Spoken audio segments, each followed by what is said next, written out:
Ladies and gentlemen, people of all gender expressions, thank you for checking out the North Bank Media Podcast. I am your host, Patrick Strevens. Joining me on the show this evening, Brandon Rhiness. And I was thinking about when Brandon first reached out to me years ago to sit down and chat if there was maybe a possibility to work together. What struck me then is the same as what struck me now, is he very prolific, casts a wide net, works hard, really just pounds out the content, so to speak, and he pays his bills more or less through his writing. So that's no mean feat. That's pretty serious, actually. So we were able to delve into the mindset of what that looks like and why he chose to do that and how he continues to do it. Prolific though across mediums as well: comic books, graphic novels, screenplays. He's also a filmmaker broadly. Writer, director, producer, editor, all those things. I know he can even operate the camera if it comes down to it, although I think he'd prefer not to. And it was refreshing to hear his mindset and about his discipline and about his approach to what it takes to just keep on going in a scene that, or in a craft, in a profession that really is not for people that aren't self-motivated, quite frankly. So I would say too, if you've been listening to the episode or this is your first time, welcome, and if you've been listening, thank you. Please like and subscribe on YouTube, subscribe on Apple Podcasts, and please leave a 5-star review. That really means a lot to us here at North Bank Media. The invitation is in perpetuity. If you think you're interesting and would like to come on the show, please contact me, patrick@northbankmedia.com. Also, if you're listening, please share this with somebody who you think might enjoy it or not. But please share it. Really would mean a lot to me personally, for whatever that's worth. In the meantime, sit back and relax, enjoy my conversation with the prolific Brandon Rhiness.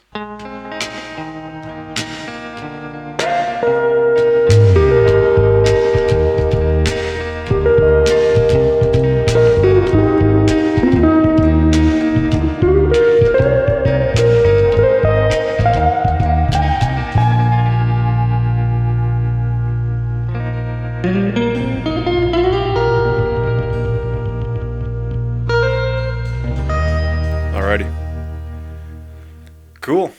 I'm recording as well, so now we've got to stop talking trash about all those people we know. Alrighty, Brandon Rhiness, man, thank you for coming and making time on a Friday night for this. Yeah, thanks for having me. So I've got here graphic novelist, comic book writer, screenwriter, producer, director, editor, podcaster. You wear a lot of hats, my friend. Apparently, yeah. When you put them all together into one sentence, it sounds like I do a lot. And is any reason for that? Is that just purely enjoyment of all those things, or where does that come from? Yeah, it's just enjoyment of it. Like, I've always been a creative person, and any storytelling method I'm interested in.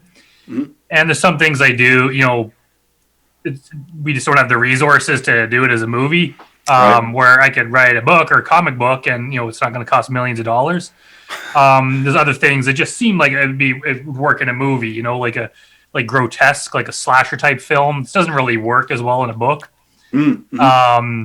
So it's just kind of like whatever it comes to. And honestly, once I start thinking about it, if I want to make a comic book, I can't not make it. But once I'm like, hey, I should do that, I'm just like, I'm doing that.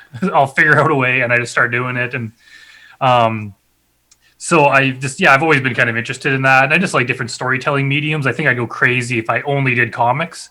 I would just want to do movies so badly. And if I only did movies, it's like, well, at the time I'm not doing a movie, I want to be writing something. So, I can't only write scripts, so I may as well write a book and a comic and short stories and other things like that. So, but a lot of people might not say that. They might say, well, I just focus on movies. So is there a reason you like to jump between mediums? Does it keep you fresh? Does it keep you limber?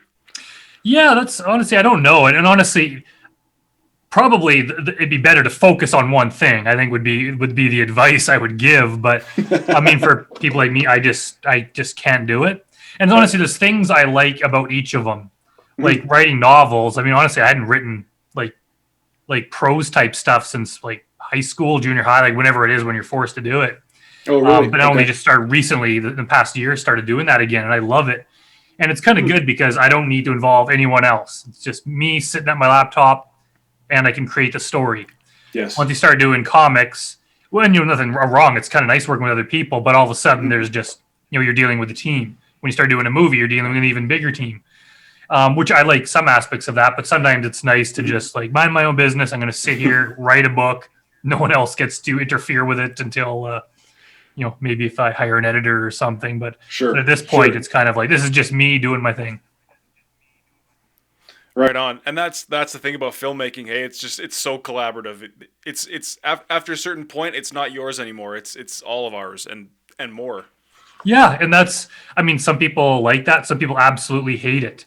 I've even kind of worked with some people, especially in my earlier days, where you could tell it's like they have the script and it's their thing and everyone else has to do what they say. And it's like, well, it doesn't always work like that because, we work together on things. There's 1,000 different things per day that just somehow screw up what you want to do. You just have to, you don't have the budget to do this. You just, can't get the location you wanted. So you have to deal with what you have. Oh, it started raining. You don't have enough time in the day, this. And it is a kind of a collaborative effort. And, it takes kind of a huge jerk just to be like, no one else gets to have their say except me. It's like, well, pick a different job then, because that's not how this works. And honestly, I find a lot of the time is the ideas that other people bring end up being better than than what I was thinking. There's, with you in the kind of camera department, things that I don't. So I kind of tell you, this is kind of what I'm going for, but it's up to you in that department to make this look good. And I like kind of letting people shine. If I just micromanage them, especially when I don't know as well as the person doing it. So I can't really tell the makeup people or the art people what to do. I can give them ideas, but I want to see what do you have? Because honestly, it's probably going to be better than what I have. Right. No, that's a good way to put it, man, is don't micromanage it, because then it clamps down on everybody. And suddenly now, we can't express our vision on this film. Now it's this tyrannical dictator at the helm of it. And have you ever been on a project that didn't get finished because of somebody like that, bad leadership or anything like that? I don't think so. I rarely work on projects that I don't kind of initiate myself. I'm usually the writer director. When I was younger, when I was like a teenager, I worked on some things that other people made, but they were always friendly and cool. I've never had a bad experience on set. Imagine if you're an actor or crew member and you work with a ton of different directors, sooner or later you're going to start running into people you don't like. But I've always found it to be a positive experience. And I guess you'd have to talk to the people that work with me, but I think I'm fairly open about things. I'm always like, I would hate to be working on something where people were just hated being there. Right.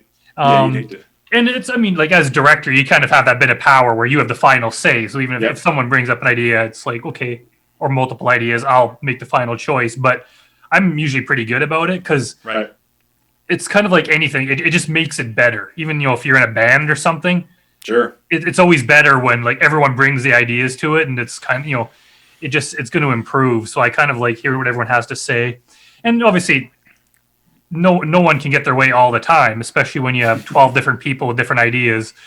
Well, someone's not going to have their way, but if you kind of make the choices and, that kind of thing. And it ends up making the project better. Honestly, Hotbox is, I wrote it, I directed it. I had a big part of that, but there's so many things in there that would not have been the way they are if it wasn't for the cast or just things that people brought up, while we're shooting. Hey, what if I did this? Oh my God, that's so funny. And obviously, Sam Reed, the director of photography, huge credit to him for making that movie look the way it did. It could have looked different ways, but he chose that, and it's just it has a certain look to it, and people always comment on it. So I love just I like people being comfortable enough to bring up their ideas, because sometimes I might even be doing something wrong. I'm fallible like everyone else, and I might be doing something that's this is a huge mistake. And if everyone's kind of well, he's the director, I'm going to keep my mouth shut.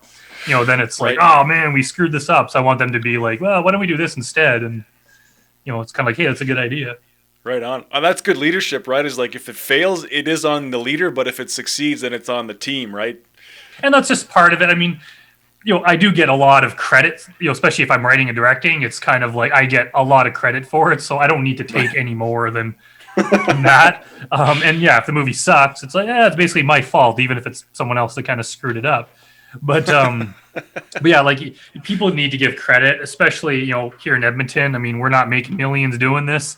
It's kind of a labor of love, so people need to they deserve the credit for what they do, because if it wasn't for the cast and crew, I wouldn't be able to make a movie. None of us would.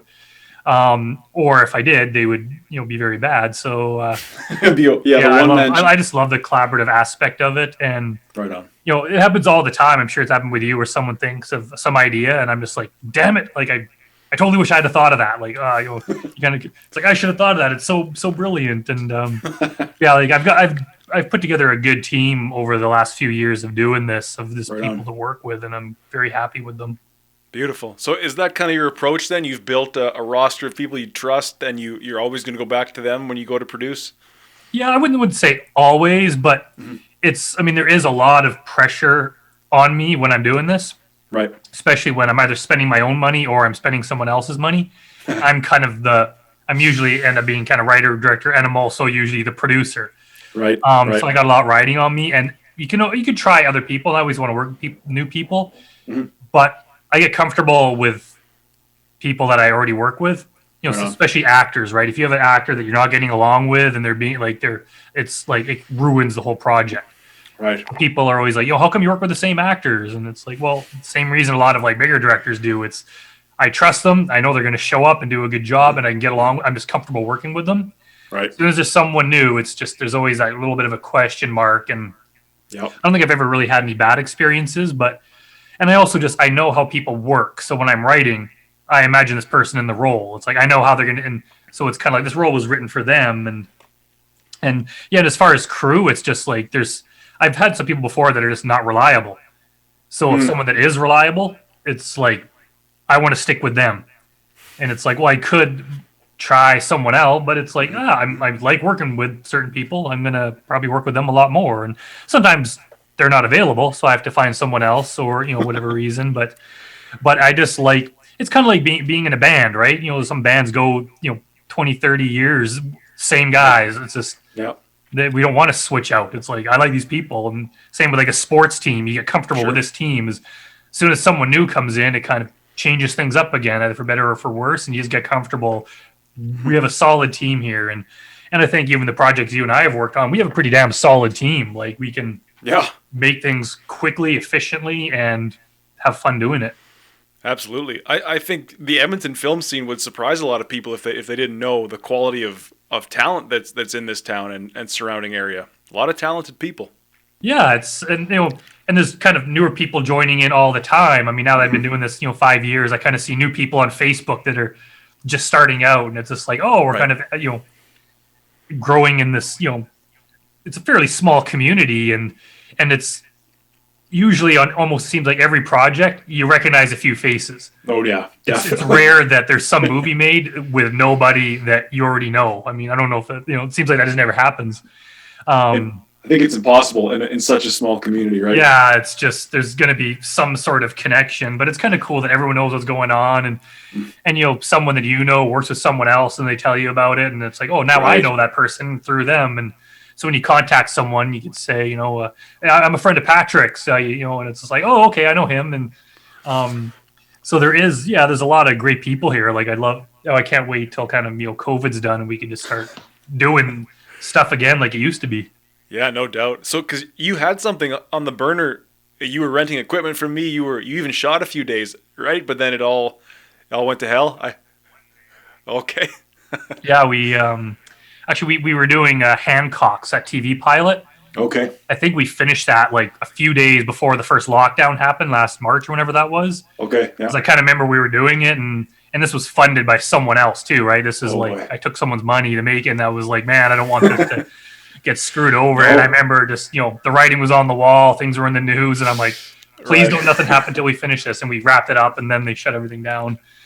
Yeah, and in the summer, we I think we shot one day of Grotesque, and then we just had a couple issues, especially with one of our cast members coming in from Saskatchewan, and there was issues crossing the border and stuff, and then it just there was like an illness. It wasn't COVID, but there was just a bunch of things happened, and then it's just the way things were looking at that time is like I know there's going to be another lockdown, and it's just like it's just we kept having to push dates back, and it's like we had to push back another 2 weeks, and then push back another, and I was like, you know what, like we're getting close to winter, and as soon as it snows, it screws up our continuity because we were shooting in fall, and I was like, you know what, let's just like I don't want to be struggling to do this. Let's just wait until May or whenever it is, and then that's the plan now, and hopefully we'll be able to pull it off when the time comes. Beautiful.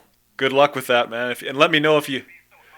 Oh, no problem. Yeah, I mean, let me know if you do need to get your hands on that equipment again. We'll make it happen. Right on. And so James Hastings is your DP on that one. Yeah, that was my not the first time working with him, but he worked a lot with Elizabeth Chamberlain, who's the star of Grotesque. So she recommended him. I can't remember if I'd met him before. I might have met him before, but we shot a short film together, The Getch, which is actually just as of like half an hour ago of this recording. I finally got the final sound mix in, so it's right on. Unless there's any last minute changes, basically the movie is done. So I'll probably be releasing it, in the next couple days or something. Right on. DP on that. It was my first time working with them. We had to shoot that with the COVID rules going on and stuff, so it was a bit of a challenge. But it was nice just to get another short film out there, and then that was kind of a test. We wanted to do a short together just to see if we could work well together. Yeah, and we did. So we started doing Grotesque. Right on. So the Getch, is that going to be just on YouTube, on your YouTube channel? Yeah, my YouTube channel. I found that's by far the best way to get films out there. So yeah, we'll be releasing it on there, and hopefully people like it. It's kind of a comedy horror type of thing. Okay. So hopefully people like it. I've got your YouTube channel open here. That's Higher Universe. Everybody check it out. 2,100 subscribers. Yeah.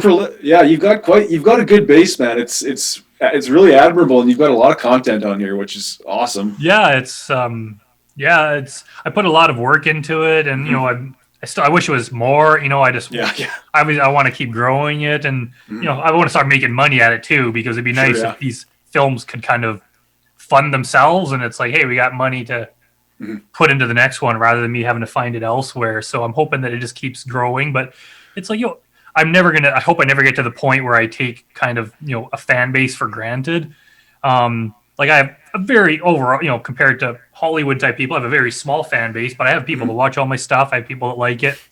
And I am absolutely thrilled that it's like, man, there's actually people out there that like things that we do. So I'm just like, man, if I got one fan, I'm going to like work hard to please that one fan. And, but yeah, like YouTube's great. I just put it out there, and people discover it. And every film I do, someone will watch it, and they'll go through and watch all my old stuff. Nice. And some people, every time I put up a new film, I'll always lose some subscribers. So some people don't like it, but I'll always gain even more. So it's a good method for getting it out there. Right. Can't please everybody, right? Definitely. So what does that look like for you funding wise, or maybe just financials, as much as you can tell me about, like you make a full-time living just in writing, producing, all that sort of stuff? You don't have a day job, so to speak? I got laid off from the day job about 5 years ago, and it was kind of a choice. At that point, I was just starting to make money writing. Okay. So I was kind of like, do I find another job, or do I just try the writing? And I was like, I'm just going to go for it. And the plan was, I'll take it a month at a time. It's like sooner or later I'll probably run out of money, and then I'll have to go get a job. So I just started like, okay, I got through this month. It got through this month, and next thing you know, 5 years later, it's like it's still going. I think it was 2 years ago, there was a brief period where like the strain kind of just got too much, and I was like, man, I'm sick of constantly being broke. So I went and got some job, and I worked there for I think 2 months, and I was just too tired at the end of the day to write or do any film work. Right. And I was like, you know what? I can't do this. It's not for me. So I had to quit. And that was the first time where, before my hand was forced. I was laid off. This time it's like, I have to quit knowing I have no prospects or future money and hope that I can make it happen. And something always happens. I'll sell another script. I'll get hired for another job. I'll just, something will happen. It's just like another month. Right. It makes it difficult, especially when like I'm barely making enough money to pay my bills, and then I got to like fund these movies too, right? So it's always, that's why, I mean, they're very low budget. I could save up for a couple years and do a bigger budget one, but it's like I love doing it and I want to get stuff out there. And I found a benefit to just like making it as best we can with what we have. Yep. And some people are going to trash it because it's not super high budget, but whatever, not much you can do about that. People might trash it if it is super high budget. So I'd rather just get my story out there and just get another thing out in the world, and who knows where it's going to take us. No doubt. And so you have found a benefit in just creating, like just nonstop, consistent content. Oh, absolutely. Because people sometimes ask like, why do I do all these shorts? Like I should do more features, and because the shorts really don't make any money. But the thing is, like every single one of them has gotten me work somehow. Interesting. Like I'll post I'm in love with a dead girl, I'll put it on YouTube, someone will watch it and they'll comment on it. We'll start chatting. Then 6 months later, they're like, hey, we're looking to hire a writer for this project. You interested? Oh, so I get a job out of it. Yep. Or someone watches it and they're like, I know this guy, a producer buddy of mine, he's looking for a horror script. That kind of happens. Or sometimes they'll watch it and then they'll find out I do comics and they'll go and buy all my comics. So I'll get money that way. So it's always kind of like, and it's never this one short film makes money. It's like this just somehow stirs up attention. Right. That leads to money. Because people are always, especially when they're looking to hire a writer or anyone, they'll go check their IMDb page and just see if they have experience. Right. And when they look at mine, it's like, holy shit, this guy's like done a whole bunch of stuff. So it's kind of like, I have a track record. I can be trusted to get things made. So yeah, I've found that just cranking stuff out, making it as good as we can is great. And it helps like actors and crew too. It gets their face out there. It just gets them more credits and it kind of helps everyone. Yeah. We could just wait 10 years and do one, big, huge project, but it's like, what do we do in the meantime? I kind of want to get things going and totally. And also once you start doing that and you get a reputation, people are willing to kick in some money because, it's not like we've never done things before. We can be trusted. So it's, Brandon's doing a new project. I can put in a little bit of money and it's just like, okay, now we have enough to shoot for one day. We just need, 2 days more. And then we got another short. Cool, man. I love that. And because there's something to be said for also staying sharp, right? And creating. And then when the big opportunity comes, you're ready. You're not rusty. You've been doing it and you just perform. Yeah, exactly. Yeah, that's so true. It's constant practice. It's just learning how to do new things. It's, learning to work with new people. And then it also just comes down to, it is fun. It's like, maybe one day when money's no longer an issue, it's like I can pick and choose projects and I can do one film every 3 years, But for now, even with writing, it's just like, man, like I don't make $1 million per script. If I wrote one script every 3 years, I would be homeless. So it's like I have to write constantly just to, and when people hire me, it's just like I don't really get enough to last for months on end. But if I write it super quick, then it's like, oh, now I can make a living at it. So you have to like train yourself to work hard. Because, until we're all famous in Hollywood, this is really like it's kind of like a working man's scene, right? You got to work a lot. Otherwise you're not getting paid. No doubt. It's a very blue collar approach almost, right? You're only as good as your last day of work. You're only as good as your last production. Yeah, exactly. Do you find that too, that kind of, or do you have that worry that if you stop working for a bit, people are going to forget about you? A little bit. I've always believed that. I don't know how true that is. I like to believe that my personal relationships would persevere a little longer than that, but I think if I stopped doing it, then I would lose the ability, the belief in myself that I could do it too. And then who knows what would happen at that point, You might end up homeless, like you say. I'd rather be doing something than and that's why I started this podcast too. Is what is something other than video production I could do that is creative and engaging and keeps me going? Yeah, it's perfect. I mean, I started a podcast too. It's a paranormal podcast. It's nothing really related to the industry, but it's just something I kind of interested in because I like horror movies and stuff. And I was like, you know what? Like, it's not going to eat up a lot of my time.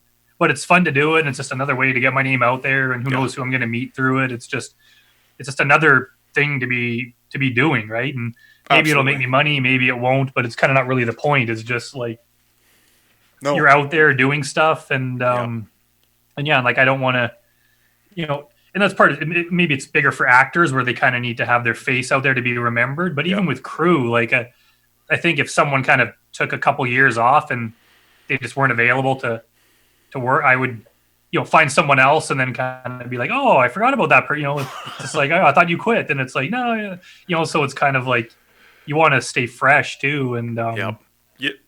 And just always be like, that's like, for a lot of my writing things, I want people to remember me when they need to hire someone to write a new script. Right. I don't want them to have to think like, who do I know? I want them to be like, well, Brandon, I've worked with him. It's, he's reliable and everything. So I'll go to him first to see if he's available. Mm-hmm. So that helps with all the stuff that I'm putting out. Because every time I post, here's a new thing I'm doing, a new book, a new film. Mm-hmm. It's just like, oh yeah, I remember him. I remember, it's just kind of like, remember me. So when it comes time to pick someone, you know who to go to. Absolutely. You stay top of mind, right? It's like you say, like, yeah, you're not going to make any money on any of these shorts, but in a way you do, because you're paying for the real estate in people's minds almost to, that guy. That's a brilliant way to put it. And I mean, there's some actors out there too that are like in absolutely everything, and I just can't help but remember them. Right. So when I'm writing a new script and I need someone like them, it's just like, that's who's in my head. This looks like this person. So I just subconsciously, as I'm writing, I'm imagining them. And then when it comes time to cast, they've kind of got an unfair advantage because I've been thinking about them. Right. So it's kind of like, well, let's see if they want to do it, and, give them the first shot. And if not, we'll find someone else. So it's kind of like, it kind of rewards people for effort. And I mean, I'm sure there's a million actors, there's probably a million DPs and writers, directors out there that are kind of waiting for someone to give them a chance. Mm-hmm. But it's like, you got to make your own chance. You got to just like be in people's faces in a good way that are making the choices. Because, everyone wants to be a writer, a director of photography. Mm-hmm. But it's like, I honestly, I can't even remember how it came about that that you and I worked together. But it's somehow I knew you. It's just like we met, and so you're like logical choice. Oh, Patrick, I know him, so we'll hire him over someone I've never met before. It's so yeah. I think we're both doing things right. I agree. And there's something to be said for just getting it done, right? Like just doing it, and it's like, like you say, it might not be perfect, it might not be, but it never is. And you could sit there for 10 years and wait for it to be perfect, and then you've wasted 10 years. Yeah, exactly. And honestly, like the movies that get trashed the most are probably the highest budget Hollywood movies. So it's like, people can make fun of my, $2,000 short, but they do the same thing for a $200 million Hollywood movie. Those movies could suck just as easily. Mm-hmm. And for me, it's mostly about the story. I want to make it as best as possible, but it's mostly about the story. And honestly, I found no correlation between the bigger budget projects I've done and the smaller ones. Some of the smaller ones that I think are like, this is noticeably low budget, like The Hive and stuff. It's like, it looks good, but I mean, we really cut corners on that one. By far my biggest one, it has like 120 some thousand views on it, right? Wow. It's like, that's like mega popular. Whereas other ones that like we put a lot of effort, I think this is great, and it's just ignored, and it's like, I don't get why it is. And people have different tastes too, right? Some people just like are in love with like one of my short films, and I was like, really? That's, we shot 5 of those in one day. That was, really didn't put a lot of effort into it, and, but it connects with people somehow, and so that's why I just putting out all these shorts. And when I get enough, I'm going to put them together into an anthology. Cool. A horror anthology. I think I got roughly an hour's worth now, but I want to get to like 80 minutes or so before I do that. So right on. So there's kind of like different ways to give the project life. Is there a reason that you seem to work pretty well exclusive? Not totally, but a lot of your projects could be considered horror, or is there a reason for that? That's just. Are you a weirdo? It's always been my favorite genre. Okay. What's that? Are you a weirdo behind closed doors, or is there? Well, maybe. I don't know. I guess it's open to interpretation. But is there a personal reason? It's not really a personal reason. I like horror movies. Mm-hmm. That seems to be where my mind goes. I mean, I like other types of movies. Sure. Like I like comedies. I've done a few of those, but for the most part, horror. It's just what I think about when I'm just like drumming up ideas in my brain. Okay. It just kind of goes that direction. And there's also, a huge market for it. Like Yes. horror movies they have a solid fan base, a lot of very cool people that just watch anything horror. But I mean, like you worked on K Thanks Bye. That Yep. was like romantic comedy, I guess. That was very different from what I normally do. And for some of those, I would write exclusively horror and comedy if I knew I could only do that. Mhm. But sometimes I just know, like, to get that Story Hive grant, I was like, they're not going to give money to a horror, but they might do a romantic comedy. And lo and behold, we got the money. No doubt. Even recently, I was like, I wonder if I could sell a Christmas comedy. So I wrote a Christmas romantic comedy Oh, nice. called The Christmas Production. Wow. And it was my first time ever writing something like that. Sure enough, it took like a week, and it was optioned for like more money than I've ever optioned a script for. No way. Like as a Hallmark movie or what? It's kind of like it wasn't too Hallmark. It was a different company, but Okay. it's that kind of movie, right? Kind of super cheesy. Okay. That's awesome. So, and there's still, it's still in the work. COVID kind of screwed that up too. Yeah. So I don't know what's going to happen with it, but so I know that I can write in other genres. It's just there's going to be some of them that if I write romance type stuff, it's going to be for the paycheck. Right. Horror is going to be for the fun. Right. From the heart. What do you think it is then about horror fans? Like, why is that such an appealing genre? Do you have a sense of it's like a fantasy element or what is that? I don't know. I think maybe it's because it's all kind of on the fringes. It's kind of like a harder edge type of stuff. It's kind of on the fringe. And even though, I mean, there's mega big horror movies that, are quite mainstream. Right. But it's still always kind of off to the side of the mainstream. Mm-hmm. And anytime you have something like that, it kind of makes people a bit more like protective of it. Like, this is our thing, right? This isn't Avengers. That's everyone's thing. Mm-hmm. It's like horror movies, like it's almost like I don't want everyone watching it. I only want a select few cool people that I like to be into this, right? And even though there is a huge market, it's almost, kind of the same reason I like heavy metal music. Just things that they offend a lot of people, and they're just kind of like got a harder edge to it. And they just have like a very dedicated fan base. And there's people kind of like me that I'll give every single horror movie a chance. I'll watch other stuff, big Hollywood movies. I'll watch a lot of them. But with horror, it's like I'll kind of make an effort to watch every single possible thing I can get my hands on. I'm kind of that dedicated to it, where everything else is like, if I get a chance to watch it, or if someone else is watching it and I'm at their house, but I'm just not that passionate about it. And I've always loved the kind of, the Freddy, Jason, like the slasher type movies. I love movies with multiple installments. And I honestly, I wish they could have just kept going. Here's the next piece of the story. And there's just something fun about them too. Like, even though they're violent and kind of offensive, but there is just something very fun about them that you don't find in other movies that really take themselves too seriously. That's it, right? Yeah, it's like, of course this isn't real, and of course we're not serious. There's just something pleasurable about seeing someone get ripped in half. I don't know what it is, but... Yeah, and it's like, violence is bad, obviously, but it's not real. It's, like, no one's getting their head cut off or their head crushed. It's special effects, and and I think, like, horror people, I mean, I'm sure there's some sort of like Christian organization out there that thinks that anyone likes horror is evil, but that's not the case. And I think overall, like, horror fans are probably some of the less violent people in the world, right? I don't think there's a connection. It's especially for people like us that make films. I don't see them as that offensive, because it's like, this is not real. There's no one being dismembered here. This is a fake thing. It's not. Not real. So people that are so shocked by it, I've never quite understood that. But then again, we see it from the inside, so it's different. True. There's a part of me that I don't even know the story of some of the things I've shot, in the sense of like, I don't know how a person would react to any of this. I was just so obsessed with the visuals, and the imagery, that I could never see it as a fan. I could never really view it as it's meant to be viewed. Yeah, that's a very good point too. I mean, for me, like, I'm the writer, so I'm all about the story. Right. And that's why I like working with like DPs like you, is that I don't pay that much attention to the visuals, even though I probably should. I want someone else there too. Right. Honestly, I'm trying to break the habit, but especially when I was first starting, there's a lot of times on set when we're running through a scene and I'm not even watching, I'm just reading the script.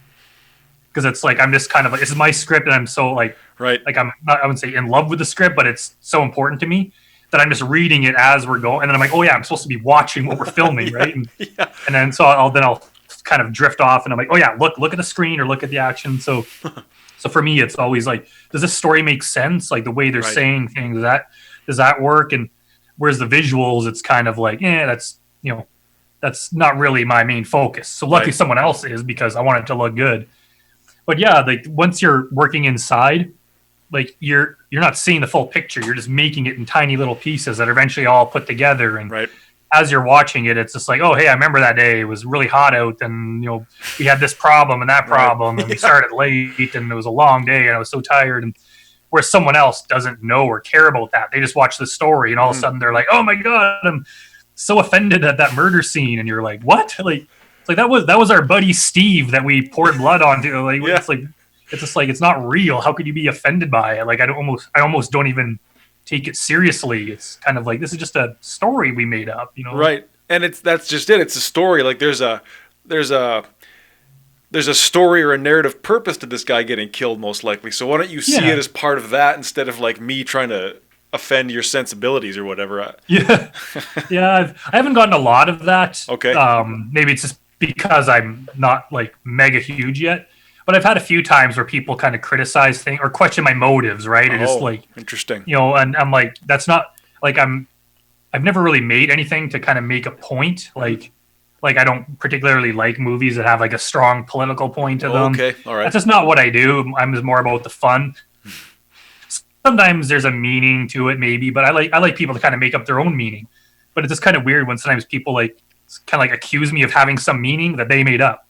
It's just like, you watched this thing and then thought it was about this when it wasn't, and then now you're mad at me for it. It's like, what the, it's just so weird, because I'm like, no, I just wrote a story that I thought was cool, and then we went out and filmed it. It's I'm not here to make some sort of friggin' preaching thing, but I guess that's just it's just something you got to live with when you're doing this, right? Is like and the bigger you get, the more you're going to hear it, and people are going to think of it differently. But overall, especially in horror fans, I think they're pretty cool about it. You have to cross the line a lot to really offend horror fans.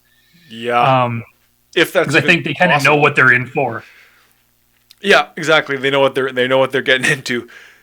But that's the way it is today, right? Is like, I mean, on the one hand, the stuff we make is for people to watch and enjoy and have an opinion on, but also people come to the movie with their own baggage, and suddenly they're looking for a reason to be offended or a reason to read something a certain way. It's like, well, fair enough, but your interpretation is no more valid than mine as the creator. Yeah, exactly. And I've even, there's movies I've watched where I've read interviews with like the writer or the director, like the creator behind it, and they've talked about what they meant by it. And there's even sometimes where I'm like, nah, I don't believe that.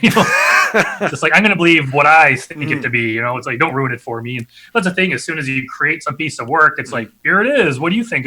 I have kind of my motivations behind it, but it's open to interpretation. And even like, especially in the Hive, just like the sci-fi behind it. There's people even in the comments section that have like, this is what I think it's about. And it's like, they're coming up with these ideas. Well, I think this is this. And it's like, whoa, I never considered that. That's awesome. But it's kind of like, they make up their own, even like I'm in love with a Dead Girl. There were some people that had like fan theories behind it. Wow. And I was like, I don't think so. That's not what I thought, but it's kind of cool that it's making them think, and I can't really tell them they're wrong, because as soon as you put it out in the world, it's like, well, now it's out and people can think what they want. Some people are going to interpret it very, very strangely. Some people find things funny that I don't think are funny and that I intend to be funny. And sometimes it's the opposite. So it's kind of cool. I mean, that's part of the excitement of this, is like, here's this thing, we're going to show it to everyone, and you have no idea how people are going to react to it, but it's always interesting to find out how. Absolutely. That must feel good, in a way, to see like you have fan theories about your work. Like that must be a certain degree of success, right, on the ladder. Yeah, it is. It's too. And it's funny. Even I think it was on the Hive or some of the other ones. They're not even like asking me. People are chatting with each other about it. It's like, I wonder if this, and someone else is like, well, I think it's more like, and it's like, wow, people are having discussions about. You probably don't even know I'm reading the comments section, but it's just kind of cool that they're thinking about it, and it kind of gives some validity that at least I'm entertaining people and making them think. It's like, even people that go in the comments section to trash the movie, right? It's like, well, they still clicked on it, they still watched it, and they still commented on it. So like, it gets me that much higher in the algorithm. So Yep, it's like, totally. hey, I made something you hated, so that's better than making something that people ignored. Yeah. Oh, totally, man. It's like the old saying, any press is good press. Now it's like any engagement is good engagement. It's like, Yeah. sure, watch it and then shit on it, but you watched it, Yeah, exactly. So I had Jarvis on the show a couple months ago, and he sort of talked me through the whole journey of John 3:16, and I would love to hear kind of your perspective on that. Was it your idea originally, or where did the kernel of the idea for the script come from? Yeah, John 3:16 is awesome. Jarvis is awesome. I actually just last week published an article. I got a blog post about that whole story, how it came about, because Right on. it was my first feature-length movie script sale. And I kind of wanted to, inspire other people. So I wrote the story because it's kind of such a cool story, and I've gotten insane amount of views on it. And people are messaging me about it and everything, Nice. and it's so cool. But yeah, it all came about I think it was 2007 or maybe 2008. I lived with a couple guys that were filmmakers, and we were kind of making some films together. And one of them, Knighton, I don't know if you've seen the movie, but the main character, Knighton Richmond, is Right. based on this guy that I lived with. He worked at the Alberta hospital, the mental hospital. Okay.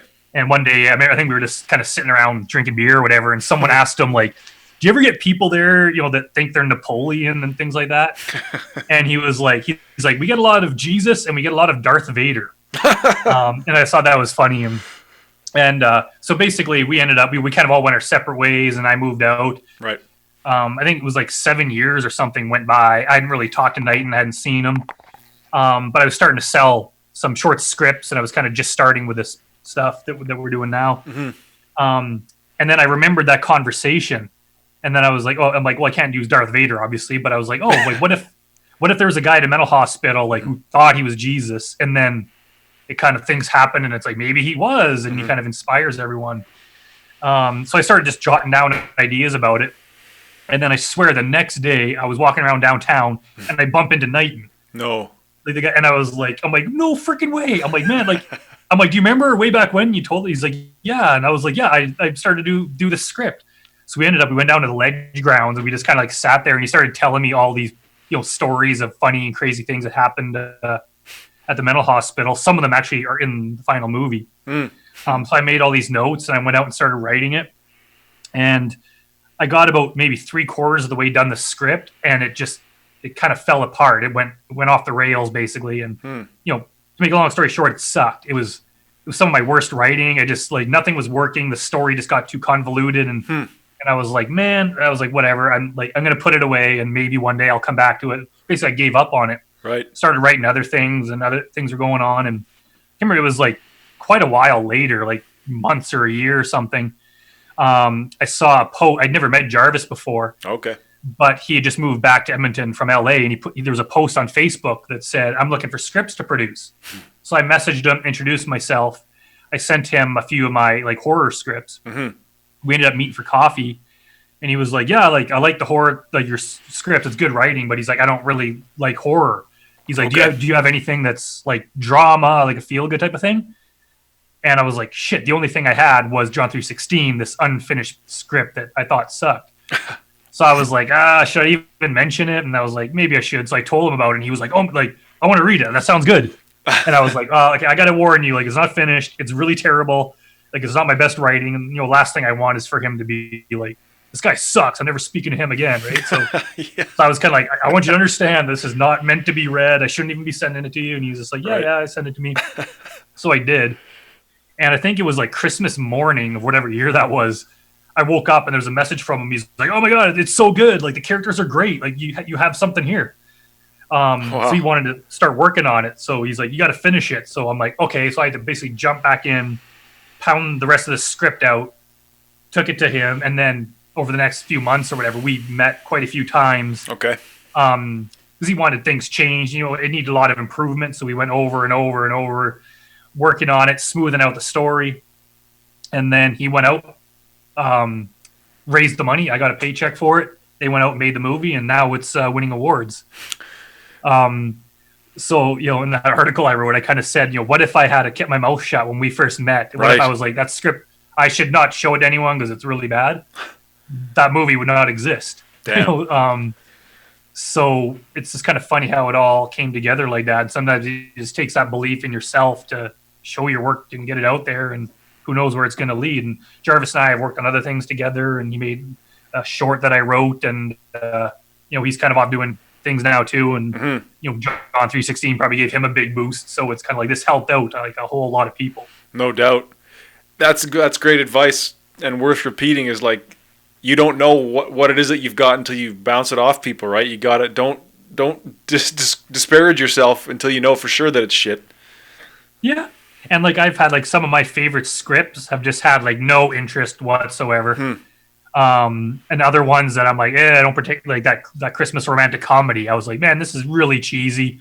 I probably wouldn't even watch this movie. And sure enough, a week later, freaking gets optioned. So, I've had like my short film, The Mustache, that Michael Charnay at Silver Rain made. I probably pitched that to like 30, 40, 50 producers, and no interest in it whatsoever. It was like, took like 3 years and no one wanted it. I kind of gave up on it. And then one day Mike Charnay is like, hey, do you have like a short comedy under 10 pages? And I was like, well, I got this one. He read it, liked it. And, they went out and made it. And, it won a bunch of awards too. They killed it, man. It won awards all over, didn't it? Yeah. So it's just like, it's kind of like, who knows, right. One person's opinion, even your own, is never right. So, right. So I even have scripts now that kind of been sitting around, haven't been getting any attention, but it might be 5 years from now, all of a sudden the timing will be right. I'll meet the right person and it'll sell. So it's kind of like, it's not like if it doesn't sell within a year, it's done. I can always go rewrite it, make some improvement, make some changes. And then, who knows what'll happen after that. So what was the process like? How many drafts do you think you went through on John before you, and then when it was done with, God, that was a lot. Honestly, that was probably the most work I've ever put into a script, mainly because, Jarvis was actively working on it with me. Right. A lot of the time, if I make it myself, if I'm the director, it's basically up to me with what the script is like. Right. Other times I'll sell the script and then they'll rewrite it themselves, so I'm not actively involved. Okay. But with John, it was like, Jarvis would come over to my house and we'd sit there and go over it and change the scenes. And I go and rewrite, and then even after I sold it, I think he went did some work on it himself, and then things change when you're on set. Things kind of change. So I can't give you a number, but sure. we did a lot of drafts. Like the ending was completely changed. I can't talk about it because I don't want to ruin the film for anyone. No problem. But if anyone wants to know the original ending after you watch the movie, you can email me and I'll tell you. But kind of like an unshot, deleted scene or something. But right on. But it was kind of cool to have a director so actively involved in the story. Like someone that cared that much, and Jarvis is always great for that. It's funny you say Jarvis came over to your house and worked on it with you. I've been in that situation where he's at my house working on a movie with me, and it's like, this guy is thorough. Yeah. He's passionate. Yes. And that's kind of what it takes. Like I wouldn't don't think if I'd want to work with a director that just didn't care. No. It's just kind of like, whatever, we gotta crank these things out, and whatever is written, we'll shoot. It's just like I want them to at least have a passion for it. Absolutely, care about it, right? So, did you sold the script to that production team, and then you were hands off? Like, were you ever on set, or were you involved in anything else? I preferred that. I don't know if I've ever been on a set that I wasn't directing, at least since I was a kid. Well, I guess for the Mustache. Okay. There's actually a couple films they shot in my house or in my apartment. For those, I was in the room. Right. Other than that, it's almost like, I would say it's awkward, but it kind of almost is. It's just kind of like it's like I'm not supposed to be here. I'm not needed, and I've been on sets before, so it's not really a novelty for me. Sure. Yeah. So it's kind of like, even if they invite me, it's like, well, what am I going to do? Stand and eat some stuff off the food table, talk to a few people, and then leave. It's just like, you know what, like. My part is done. I'll let you go off and do your own thing, and watch the movie when it's done. I didn't even get to go to the premiere of John 316 because we were shooting Pop-Ox or something at the time. Oh, damn. So I didn't even get to see it until Jarvis sent me like a link to it at some point later, and then I got to see it at a film festival. Okay. Last summer, fall, or whatever. So I got to see it on the big screen. But yeah, I don't like to get involved if it's not my project. And I've heard stories that some people don't like the writer there just because it's kind of originally their story and they're kind of judgmental, and it's like makes people kind of nervous. I don't know if that's true. Yeah, I could see that though. I wouldn't interfere, but I don't know. It's kind of like my part is done, and I'll leave it to the professionals to do their part. Right on. Yeah, it's like that old saying, don't go past the sale. It's like your part is done, right? It's like don't keep talking. Thank you for listening to the North Bank Media Podcast. If you're enjoying this conversation, please subscribe on YouTube and give us a like. If you're listening on Apple Podcasts, please subscribe and leave a 5-star review. And now, back to the conversation. What's in the hopper right now? Motel 13? Is that you're involved with that? Yeah, that one. Yeah, that's kind of been a while. I wrote that with Mike Charnay. He actually helped. He actually came to some of the writing sessions that Jarvis and I were doing on John 3:16. Mike Charnay came there. I think he's got like a writing credit on the movie. He helped out with us. Nice. But yeah, I can't remember how it all came about, but we wanted to do a horror movie that kind of took place one location. So we came up with the idea together. I wrote the script. That was the fastest I ever wrote a script. I think it was 11 days. I turned the script into him, and he was like, "Oh, it's really good."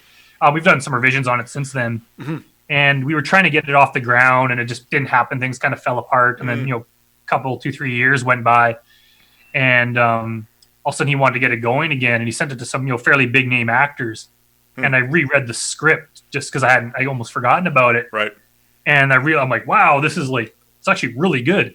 A lot of times I read my older scripts and it's like, man, I'm so much better now, But I was like, wow, this is a very good story. And so these actors that read it were like, yeah, this is good. So he's trying to get it off the ground again. We got some bigger name actors attached, and hopefully that'll kind of give us some attention. They can get it made, but they're going to be shooting in Drumheller, that area, and hopefully it turns out very well. Okay. I'm glad to hear it, man. So how many things you got on the go right now then, would you say, across all forms and all mediums that you work in? Yeah, far more than I should. I always just get overwhelmed and I start ignoring some things. Like I got some comics that I really need to get out there, but it's like, money's going into something else. And then COVID's kind of, that sense of, uncertainty. So I don't really want to be putting a lot of money into things because I don't know when I'm going to sell another script. And if it's not for another year, it's like I got to live for that time. So I got to be kind of careful. But yeah, I got a couple new comics coming out. I just released my new book, The Man in the Box. Right on. There we go. Well, I guess there's no video on it, but hey, still, that's cool, man. So how can people get their hands on that? Amazon? Yeah, it's on Amazon. Just look up, or if you just even go to my Facebook page, I have links on there. But it's called The Man in the Box by Brandon Rhiness. It's on Amazon. So let me know what you think of it. It's kind of I had the I'm Haunted book, which is kind of my first book, but that was basically just since it was kind of like a video, like a diary. It was basically just the movie in diary form.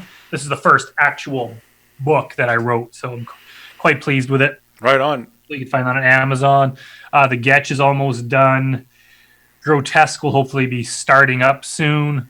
I've got a few scripts that are under option. Okay. Just option another thriller to a producer in LA, and they just hired a director that we had a meeting with a couple days ago. He's directed some movies before, so I'm hoping that gets off the ground. So I got a few project shorts. I probably got about 12 shorts and maybe 3 features that are optioned and in the works by different people. Whether or not they're ever going to happen is another thing. So I hope they do just to get them out there. But I just have a ton of stuff on the go. I just I don't like to be doing nothing. And sometimes, I'll neglect one thing for a while, but then I'll come back to it with a vengeance and finish it up and get it out there. And with a vengeance. Where does that come from that you say you'd rather, like, you don't like to be doing nothing? Like, so you're very driven. Where does that come from? Like, you don't like the alternative of having to go back to a day job, or is there just this fire? That's it. Day job's not an option. I wasn't like, I mean, I've always been kind of creative, but quite frankly, I was a very kind of lazy person. Okay. Up until like my early 30s, basically, I had all these ideas. I could do it. Maybe it was like I didn't quite believe in myself or something. I just never really tried to do it. And it wasn't until kind of early 30s where I was like, you know what? Like, I was like, I wonder if I could actually make this happen if I tried it. And so I just started working towards it, and it kind of started snowballing. And I was like, hey, I can make things and people buy them and like them. And it just kind of built on it from there. And of course, every little thing you do, it just becomes easier. You know, the first short film is hard, but once you do it, you can kind of do it again and again and again.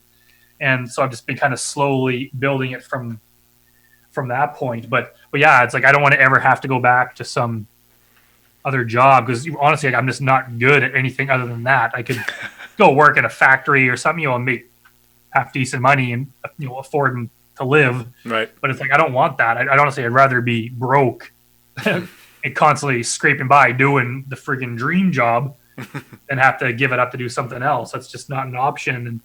And it's like, hopefully if I keep at it, it's like something's got to hit big sooner or later, right? I would just love to, instead of like, okay, I got enough money to live for another month or two, I would like it to be like, wow, I could live on this for 5 years if I have to. Then it just kind of takes that pressure off, where I'm not just like, yes, I got to write just to like get a little bit more money to keep it going. I could sit back and just really think about what I want to do. And because now it's basically, if I get an offer to write something, it's like, I don't care what it is, I'm writing it. I need the paycheck. So I'll write whatever, for, as long as it's a reasonable amount of money. And even if it's not, I'm just like, you know what, I'll write it in an incredibly low amount of time to make it worth my while. It's just like, yeah, if I'm only getting like $1,000, it's like, well, it's not worth me spending 2 months on it. No. But if I can write it in 2 days, all of a sudden that's worth it. No so doubt. It's like, I'll just pound it out, get it done. And, and then it's like, okay, so I'm always kind of thinking along those lines, but I would like to and honestly, I would like to make bigger projects, because now it's like, I sell a script and I got to pay my rent, all my bills, credit card bills. And then if I want to put money into doing another film, it's like, well, how much is really going to be left over, right? It's just, it's just kind of hard to justify. And I kind of hate always having to do like very low budget things, even with Hancocks, we had to just like, this is how much we have to shoot it in 12 days, wow. It's just where I would like to work the budget around the story rather than vice versa, rather than like, okay, we want to do this project. Well, the only way it can be done is, I would like 3 days to do this short, but it's not going to work. We have to do it in 2 because I just flat out don't have the money to do 3 days. And I would like that not to be an option, or like to be a thing that I have to deal with. It would be great. It's like, here's this new movie. We have like this big chunk of money. And there's no, just like, we have to cut every corner. Just like, okay, we can't really afford to pay for a location, so we need someone to give us a house. And it's just like, it sucks. I want to just like make sure everyone's getting paid well, including me, and just not have to, it's like, we need another $100 for food. And it's like, crap, that's got to go on my credit card. I hate that kind of pressure that I'm sure a lot of indie filmmakers are dealing with. And plus I want to be directing, and I'm always like, as we're working, I'm just worried about the money. It's like if we don't finish this today, it's going to freaking cost me like $800 tomorrow. And I don't have it. So I'm going to have to like freaking borrow $800 from my parents and pay them back. I don't want to be dealing with that kind of bullshit when we're working, right? I'd rather just like focus on the fun stuff. So yeah, absolutely.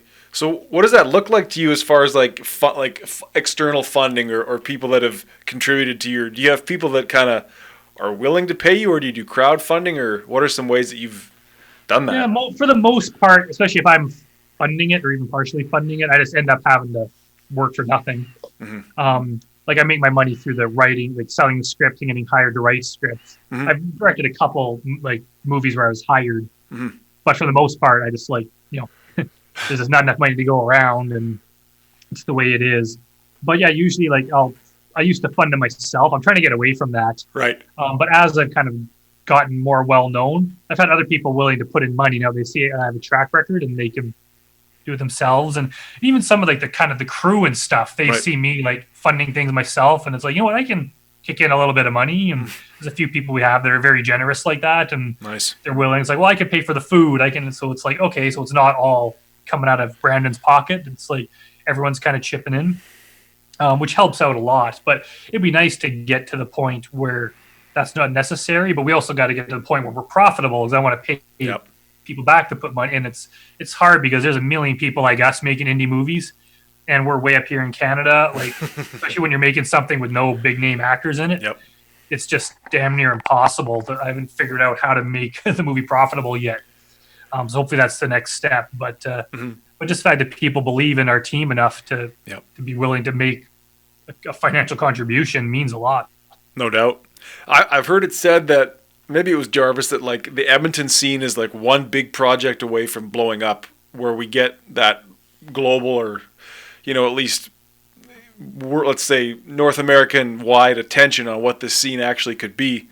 Do you have a sense of what that would look like, or what is it what's the next step for Edmonton's film scene? And you'd be a part of it, no doubt. That's hard to say. Honestly, like I think Jarvis is kind of in a better position to make that judgment, so I'll believe him. I'm not as well, like I know a lot of people in the scene, but basically I kind of keep my head down and focus on what I'm doing. Right. Because I mean I'm not really a crew member or a cast member, so they're kind of looking for these bigger budget movies that are shooting in Alberta because they can get hired on them. Right. I'm not really in that position, so it's whatever other people are doing doesn't really, I'll say it affects me in that we're all in the same boat together, but I don't need any projects shooting here to keep myself in business. So I'm kind of coming from a bit different background, but I do know it's just kind of like I see movies being made here. Like we've all worked on features that are being made, and none of them get the recognition they deserve. It's kind of like, they entertain the people from around here, and it's like, it's something to be proud of, but they're never popular outside, like in the US or anything. And it's kind of unfortunate because they're good. We have good people here, but we're just, people in Los Angeles got their own movies, and they're not going to really care what we're doing up here. It just kind of seems unfair that we put all these effort into things, and it's like, people have fond memories of Hot Box or Give and Take and all these movies, and then it's like they should just be bigger. I want it to be like people that don't know us are like, hey, Edmonton, that's a place where that movie's made. Or you could say, I'm from Edmonton. It's where Give and Take was made. Oh, okay. I remember that. I read about that, or I saw it. Sure. That'd be so cool to have that, but it's just kind of like we're wallowing in obscurity.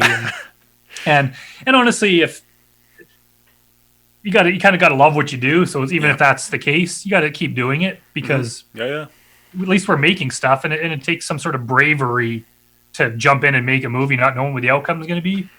I mean, if you have pre-sales and all this stuff where it's like, we know there's not a big financial risk here and we have millions of dollars, you can make your movie. It's hard to get a bunch of like-minded creative people together and let's make this thing knowing that there's a good chance it's not going to make any money, but we're going to do it anyway.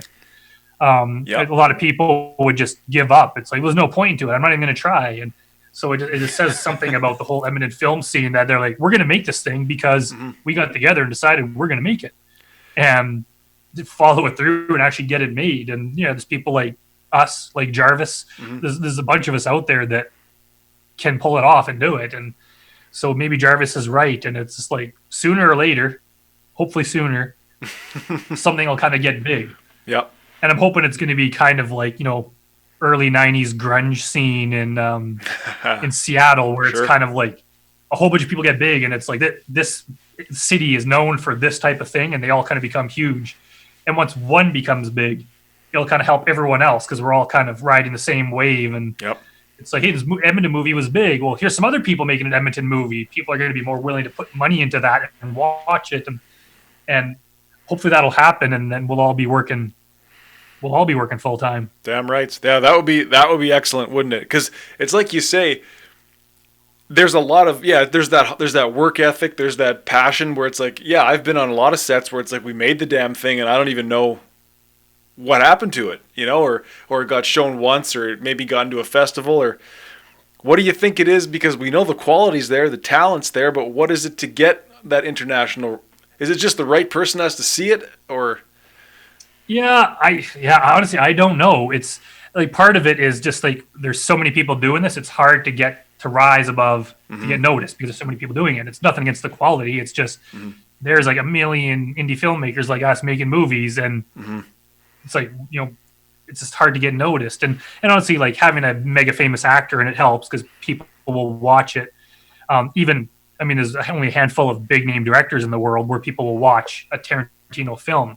Most films, they watch it based just on the content of it, or based on the actors. So we're just kind of, it's not really fair. It's just kind of the way it is, and I don't really have a solution to it. But the thing is, people will respond to movies if people watch it and like it and tell people about it. I mean, there's movies, like from Korea and stuff that have no real reason to be noticed, but people watch it, they like, and all of a sudden they explode. Right.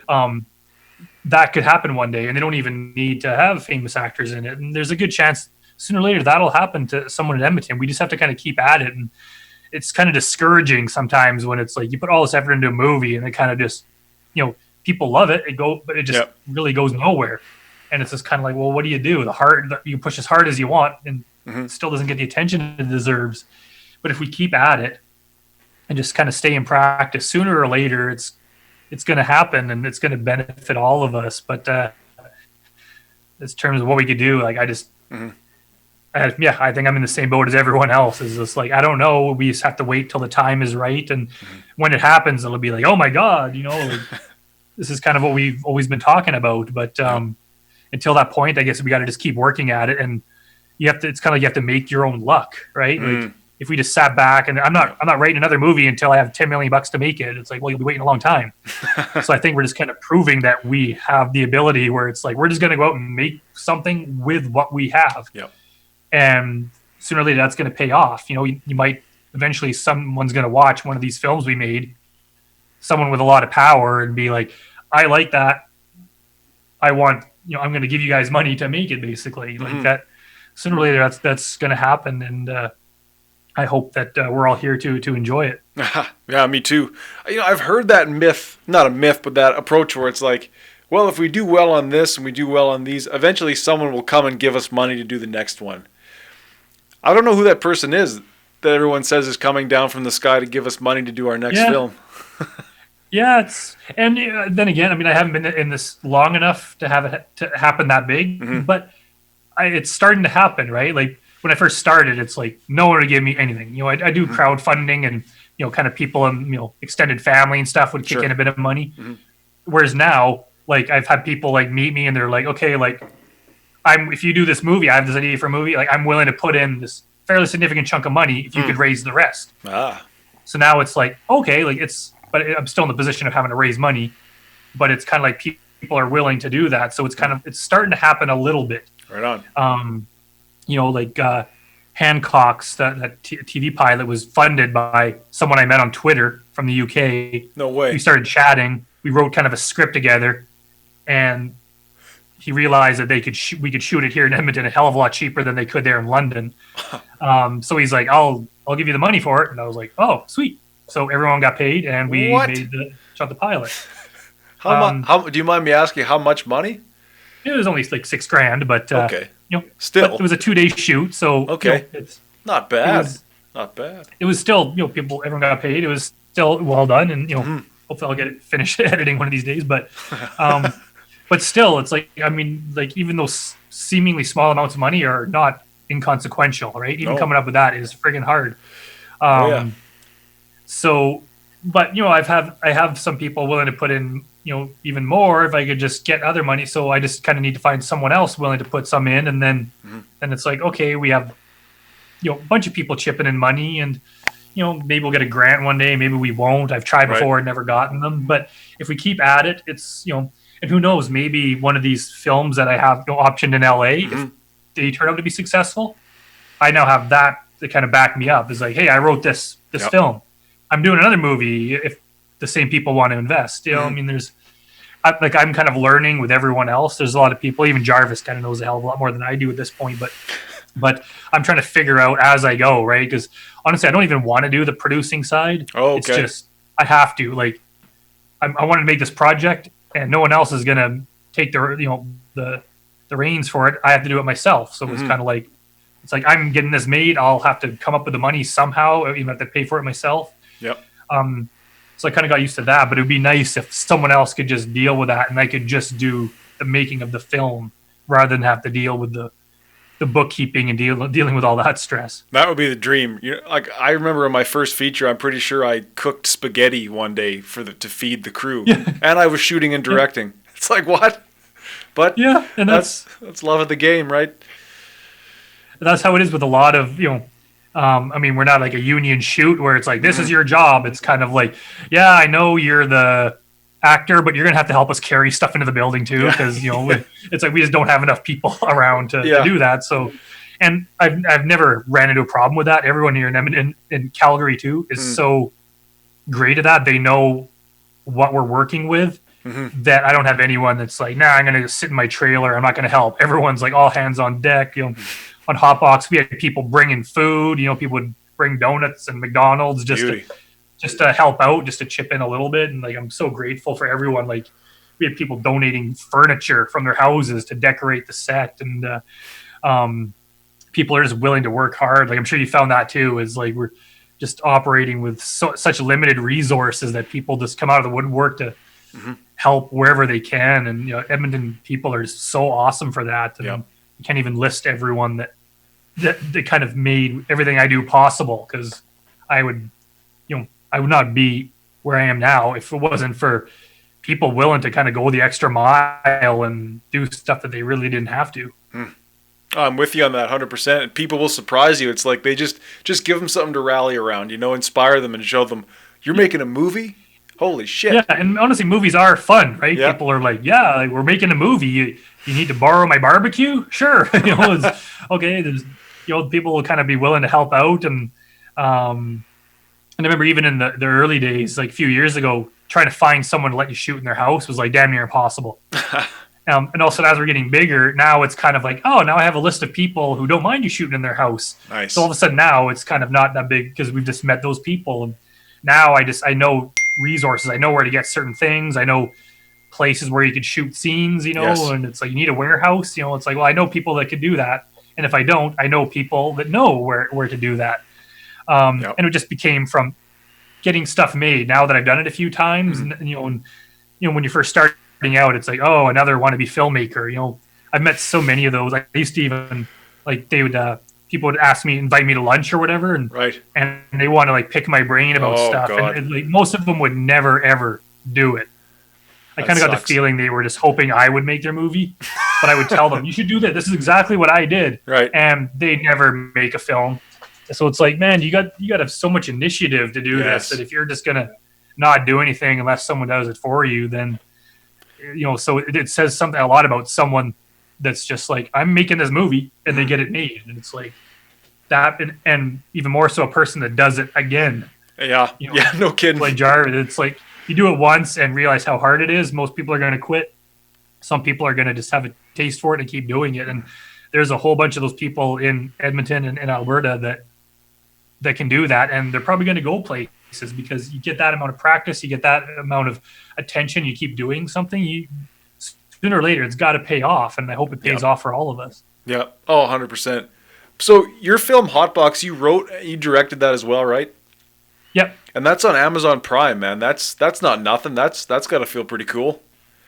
It is. It's we've gotten a great response to it. It, quite frankly, turned out better than I was expecting. Nice. We shot it we set 12 days to shoot it, but we were actually like going so smoothly. We finished a whole day early, which is like unheard of. It was almost like the most perfect shoot we've been on. Usually there's some sort of problem with that one, especially since I think we had like 58 speaking roles. Whoa. Plus crew, plus we had like 40, 50 some extras that were coming and going. And Grace Kinley, our first AD, I don't know how she organized all that, but it just worked out perfectly. And when we were sitting in that theater at the premiere, because comedy's hard. There's nothing more embarrassing than trying to be funny when you're not. I was sitting there. I was like, man, what if no one laughs for this entire movie? This is going to be the most awkward, embarrassing situation ever. And people just laughed the entire time. They even laughed at jokes I didn't think were funny. So I was kind of like, all right, people like this. And it was all age groups from teenagers to, people's grandparents. Just everyone got the jokes and liked it. Even my parents who don't particularly like all my stuff. They came to the premiere and then they watched it alone when it was on Amazon Prime. They watched it again at home. No way. And then when my grandma came to visit, they showed her. My brother came to visit, they showed him.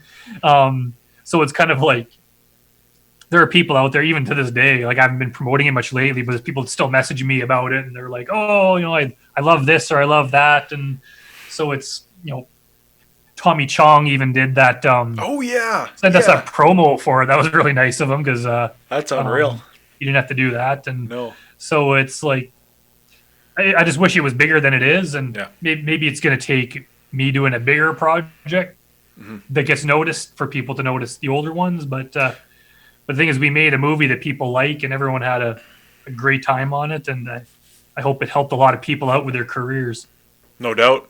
So it occurred to me, it's like writing, pre-production, production, post-production, and then by then it's like the wheels have probably almost fallen off and you're just happy to get it out the door.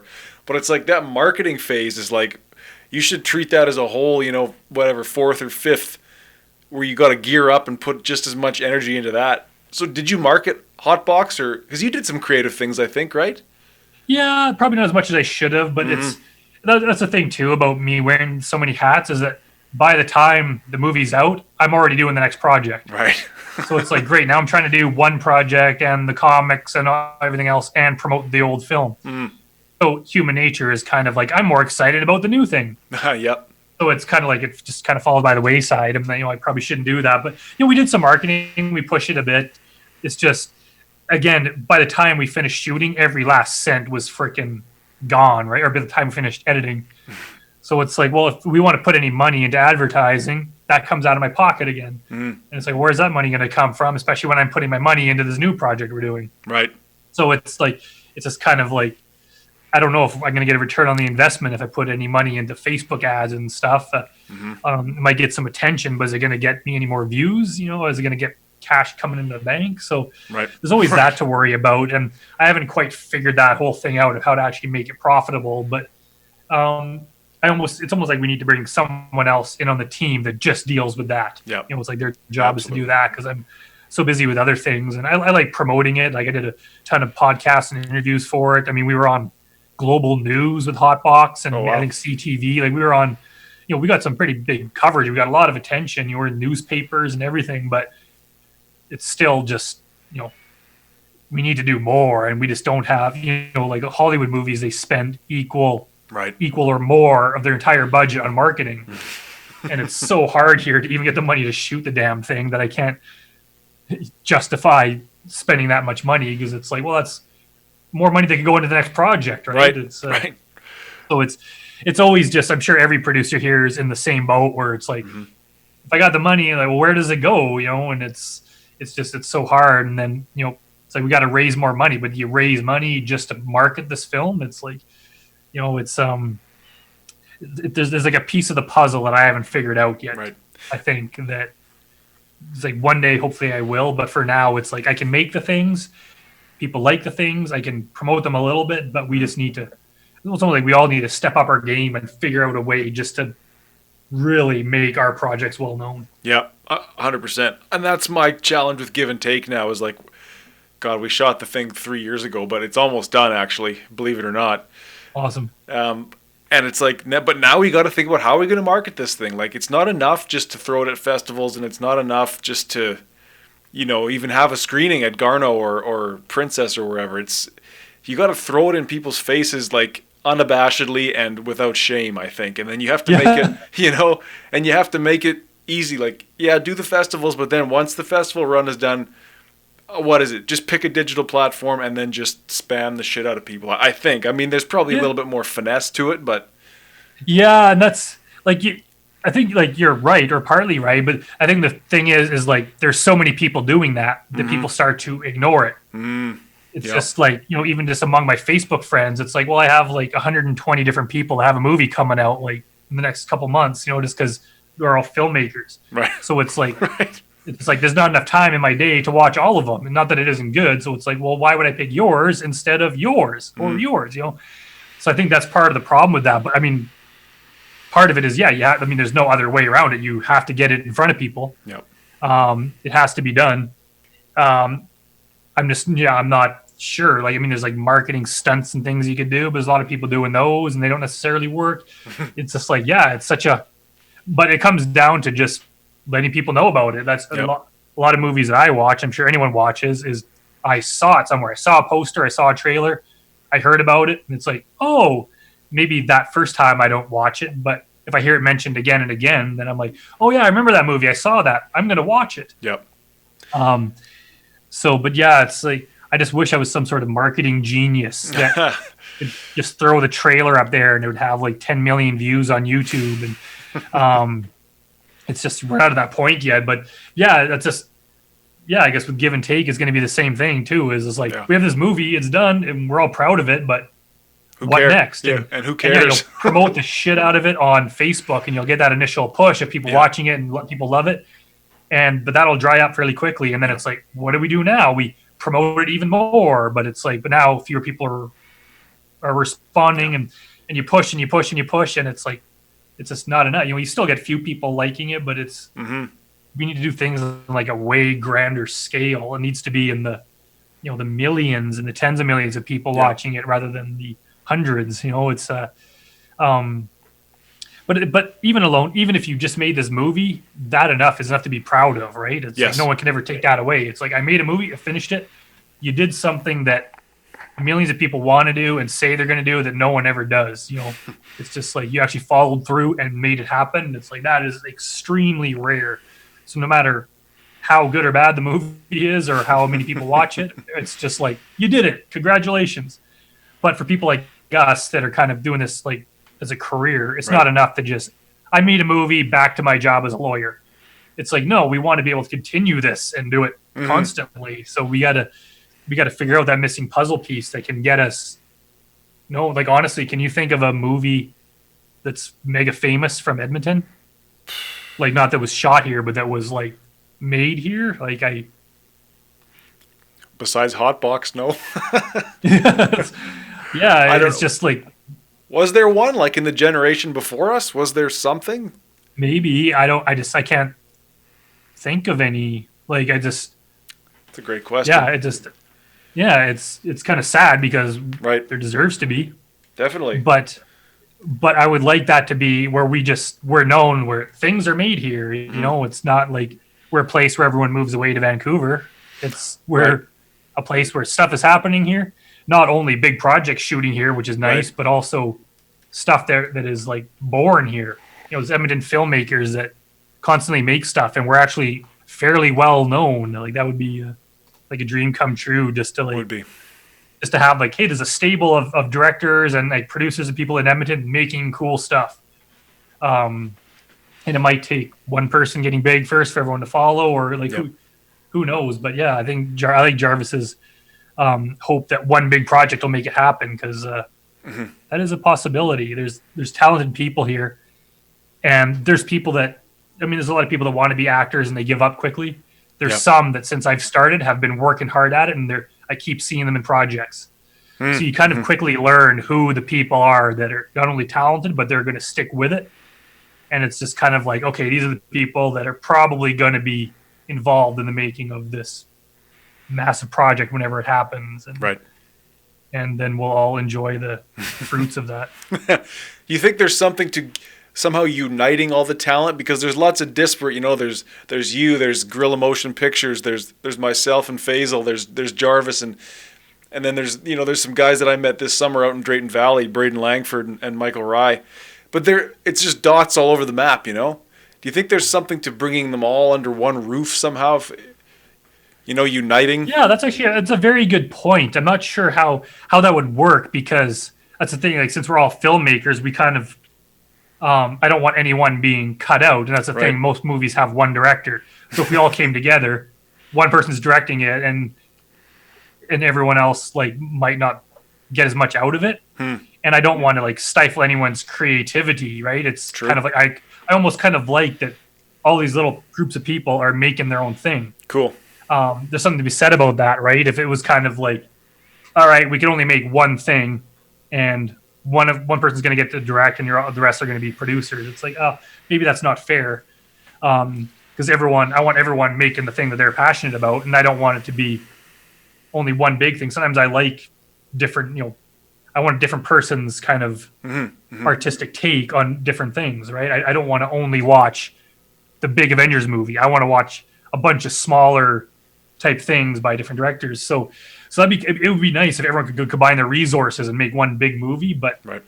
Yeah, I'm not sure if that's the best way to go. And I think, I would like to see all those people you mentioned and everyone else out there that have their little group making these things. Yep. Just have more resources to make bigger movies. Because honestly, even if everyone got together and made one big thing, that doesn't guarantee it's going to be any good, and it doesn't guarantee it's going to make any money. True. It probably have much of a chance of multiple people taking stabs in the dark at making something they're passionate about and hoping that goes somewhere. But I don't know. I don't know what the solution is. I'm sure everyone in Edmonton has kind of different thoughts on it, and I think we're on the right track. People are making stuff. That's like step one. It's getting made, and people are doing it repeatedly, and our networks are growing. We're all kind of meeting more people and meeting other people through people, and so it's kind of like we're getting close to that day where it's like, wow, someone made something that's friggin' huge. But at the very least, you could say we're making stuff people like. There's movies here that are just they're good movies, and even if they're a small amount of people are watching them, it's like at least we have that to say is that we're making stuff that people like. Right. Yep. 100%. I guess one other avenue I want to go down with you, if you got a few more minutes. Yeah. As far like you have the YouTube, the Facebook going, like what is your approach to social media? How much do you pound the pavement on that, and do you feel it pays off? Yeah, it definitely pays off. I don't do it as much as I should. And like I'm still like I put myself out there a lot, but by nature I'm a very kind of not really social person. Okay. And like when social media kind of started, I was like I basically had to be forced into doing it, and it's only out of necessity now. Like I don't really post a lot about my personal life. Right. Very rare. It's mostly about the stuff I'm doing, or I just share amusing posts I see. But it's necessary. You have to let people know what you're doing. But every time I do something new, like my book the other day, I put it out there and got massive response to it. A bunch of people bought the book, and nice. Other people wanted me to autograph them, so I had to order my own copies to autograph them and mail out. And so it's kind of like it all benefits me somehow, is just reminding people of what I'm doing, and it kind of helps my network too, because the more I do that, people I think you and I met. I remember we met at Southgate Mall. Yeah, totally. I can't remember who, but somehow we ended up. It's like, hey, we should meet. I can't remember who initiated that, but somehow we met, probably over social media. Oh, definitely. And then it's like, hey, let's get together and chat. And then we did, and then next thing you know, we working on things together. So social media works for that. Is like, hey, I made a movie. Here it is. Other people that make movies are now aware of you because you posted your thing. Or even if they, maybe don't contact you on that first one, but if you kind of keep up with it, they're going to remember you and know you as a person working in the industry, and then they're going to kind of eventually you'll meet up, and then you'll kind of join this bigger network. And so social media is incredibly important, and to this day it's like people I met on social media have become my biggest fans and supporters, and I have people that buy everything I put out, that promote it, that are so helpful. So there's like I couldn't imagine doing what I do without social media. If you're making things, you have to put it out there. You have to let it be known that you're doing this, and you have to let people know who you are. Absolutely. And actually social media is great for like that front end of production stuff, like casting, crewing, meeting people. I've gotten so much work through social media, it's unbelievable. Yeah, well, like I said, John 3:16 happened because I saw a post in the Edmonton filmmakers group from Jarvis that said, hey, I'm looking for scripts to produce. Like his one post, look what it led to. Look at this whole movie being made. So like without that, it's it's nothing. You have to just you have to put yourself out there. And even for Hotbox, we needed a car. I wanted like a very interesting car. Right. And the plan was, if we can't find one, we'll have to use a crew member's car. But I wanted something, so I posted on Facebook, and then Steve Sang was like, hey, I got this like 70s station wagon, looks kind of like the Ghostbusters car, right? A really unique looking thing. And it's like, that's how we got that car, is just because I made a Facebook post about it.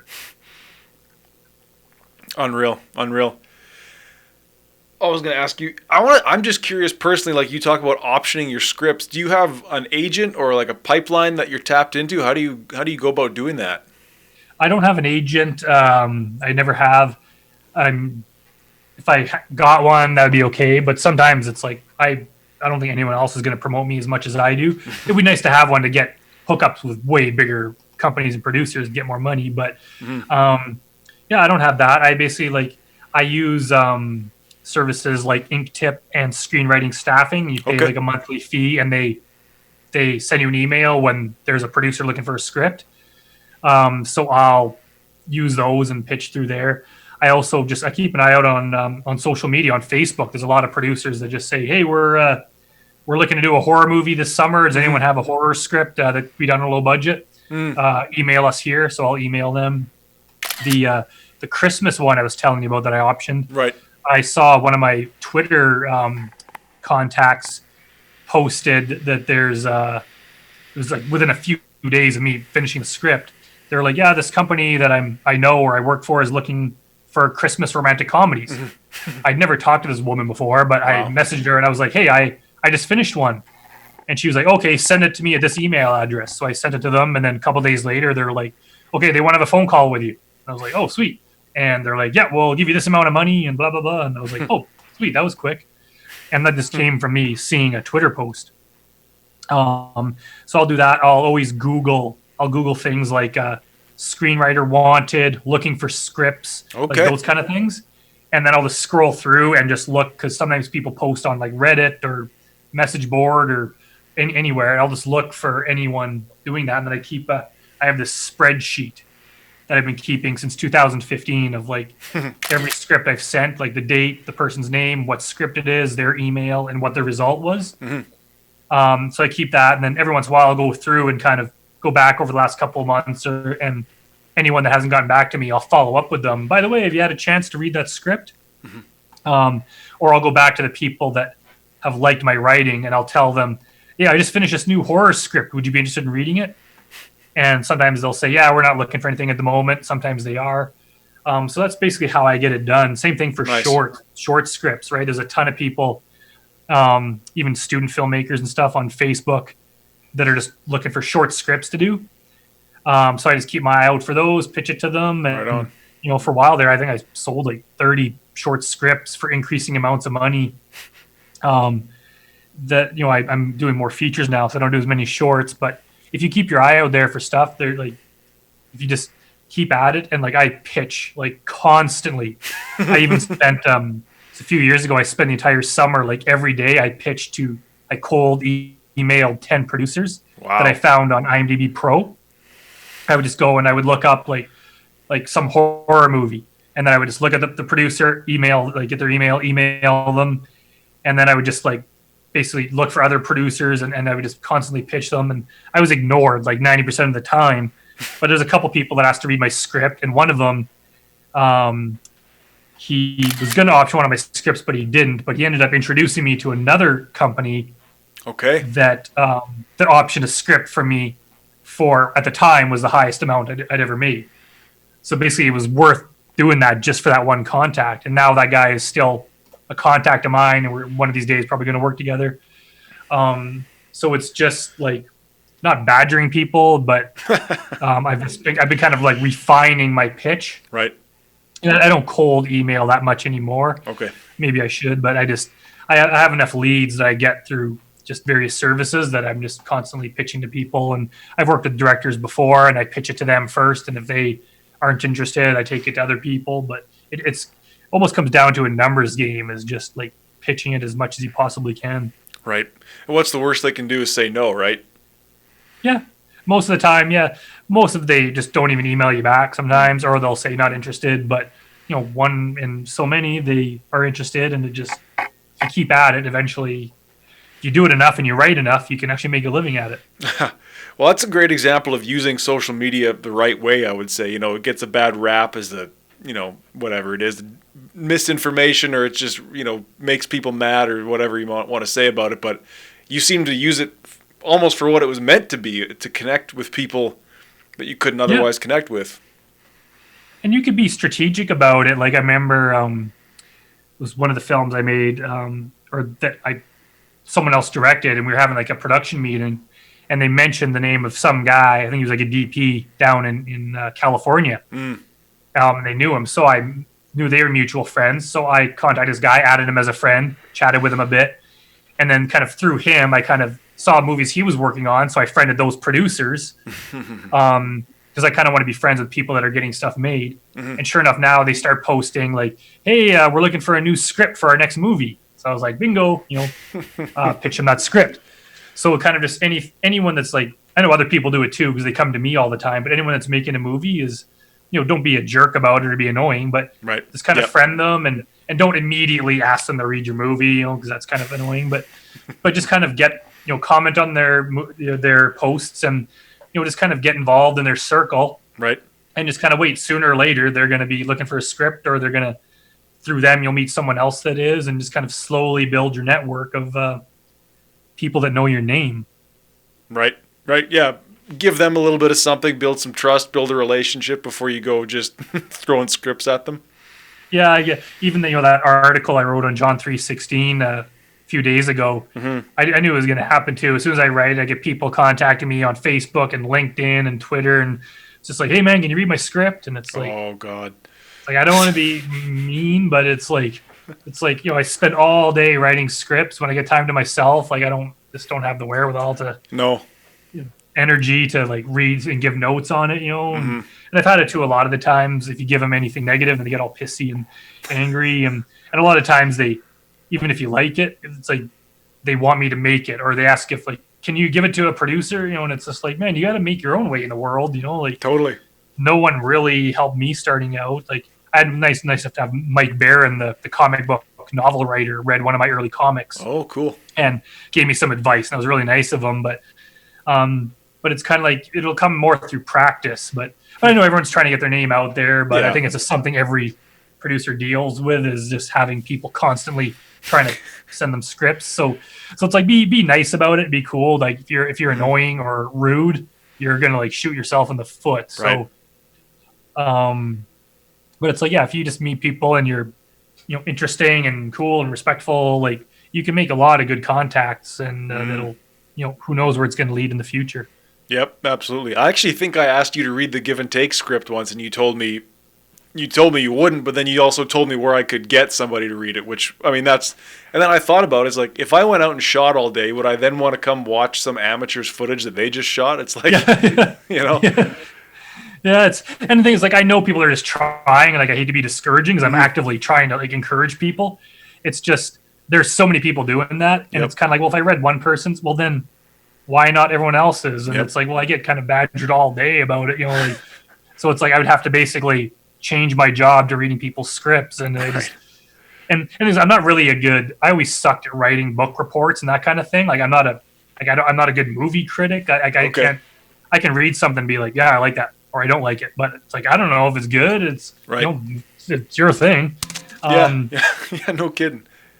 But I see on Twitter almost every day, I see people offering like, I have some free time, I'm willing to read a script and give notes. Oh yeah. So it's like keep an eye on Twitter for that, or even just post on Facebook and say, I have a script. Like, this is my first script I wrote. Is there anyone willing to read it and give me notes? Because there probably is someone that has free time, or there's people that do that, or they're better at it. So there is people out there. I wish I could help more. Even if I read something, I know, like, I do a lot of rewriting. I get paid to rewrite scripts. I could take it and make improvements, but it's hard to be like, someone showed you a song. What do you think about this? How do I make it better? It's like, I don't know. Like it's your thing. I just don't know.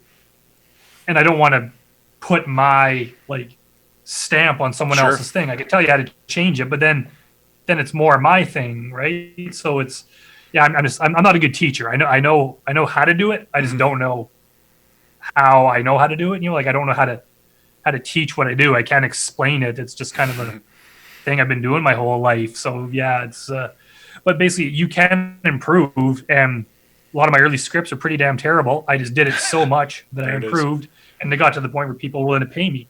So if you have a basic knowledge of writing, you can do it. Like, I didn't really have any special like circumstances or anything. Like my dad wasn't a big producer. Like no one in my family was in this industry. I basically made this from the ground up myself. So there's no reason anyone else out there can. You could write a first script. It's probably not going to be very good, but you write a second script and a third and a fourth, and then they're going to start being actually okay. Then you can go back to that first one, realize how much it sucked, and rewrite it. Keep the same story, but rewrite it and make it better. Right. And then write a fifth and a sixth. And then, sooner or later, you're going to be pretty damn good. And then all of a sudden, people are going to want to make your stuff. They're going to want to act in your stuff. They're going to want to pay you money to make your stuff. So everyone has that possibility. And if you work hard at it and just like pound the pavement, I wrote like so much. Like I was writing like one short per day for like a few months, and wow. And then I started selling them. I would just try to stay afloat, and I'd start selling them like $50. It's like, okay, that's enough for my power bill.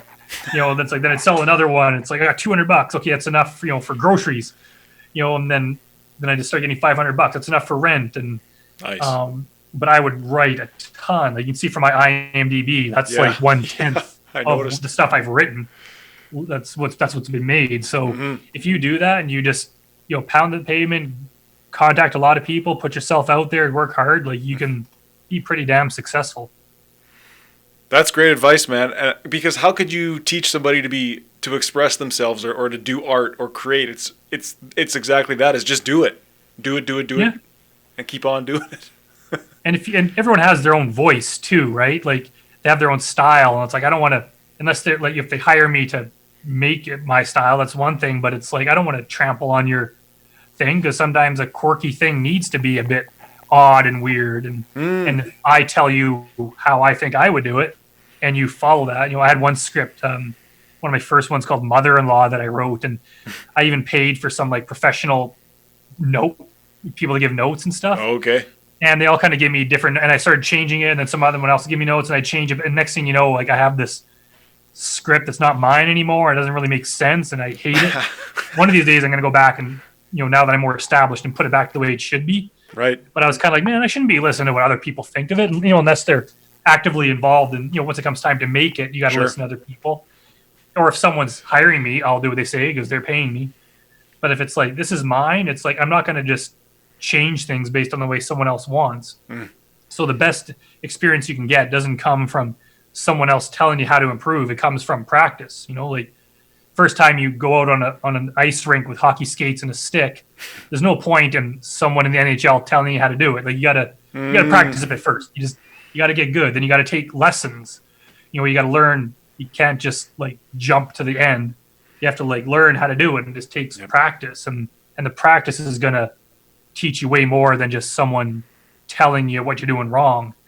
So it's just like write a ton. Even when I was a teenager, like my scripts were horrible. Like they were so bad, but I wrote them. I still got them finished. Yep. And I'd show them to my buddies who liked them because they didn't know any better because they were 15. But enough years go by, and it's like you improve all the time. And I always say, if I can do it, you can do it. Anyone can do it. Awesome. Well, I think we'll cap it off there, Brandon. Thanks, man. Yeah, that was a long interview. That was great. Yeah, we talked about a lot of stuff, and hopefully we'll be working together again very soon when Grotesque finally gets off the ground. I hope so, man. You let me know. Anytime you got something cooking, be happy to be a part of it. For sure.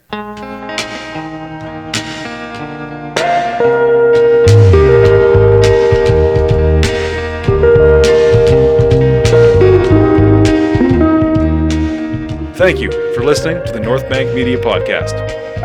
If you enjoy this conversation, please subscribe on YouTube and give us a like. If you're listening on Apple Podcasts, please subscribe as well and leave a 5-star review. Also, please feel free to share these conversations with friends, family, colleagues, coworkers on any platform.